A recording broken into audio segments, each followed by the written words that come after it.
small island nation of Comoros was the first African country to hold presidential elections in 2024.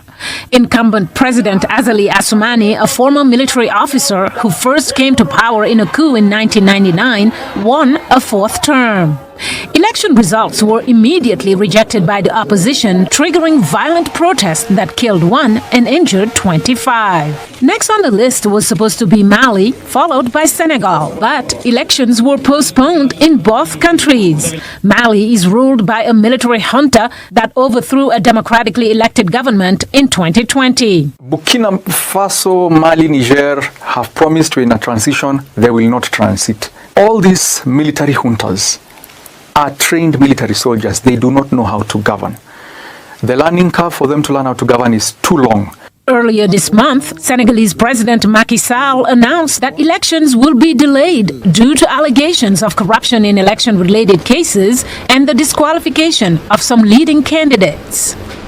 Some in the opposition have called the delay a constitutional coup, though in July, Sall said he would not seek a third term after deadly clashes protesting his possible run for another term. Can we really trust Macky Sall, especially after everybody knows that he had intentions for going for a third term? And if it hadn't been for the protests of the people of Senegal, I am quite sure that he would have gone ahead to change the constitution. On Thursday, Senegal's top election authority, the Constitutional Council, ruled that postponing the elections was unconstitutional. In East Africa, Rwanda has had the same president since 2000. Rwanda is the paradox of Africa. Paradox of Africa because the Rwandese themselves are afraid to talk about their own election. If you have a vote where 98% of the population vote for one candidate, that is a red flag. Nobody is that popular in this world. Githuba says Paul Kagame will once again win the elections with over 90% of the vote in his favor.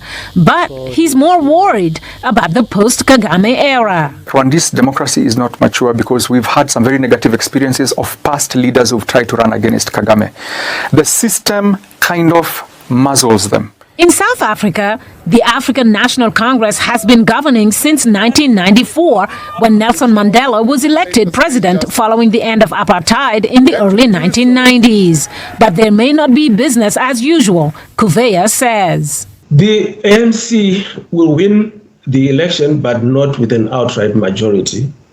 It will be below 50, and therefore the African National Congress itself must brace for coalition politics, although they are saying there will never be a coalition. They are going to win outright. He notes that allegations of corruption, scandals, and disunity within the ANC are already helping the opposition, including the Economic Freedom Fighters Party, led by Julius Malema, a former ANC youth leader.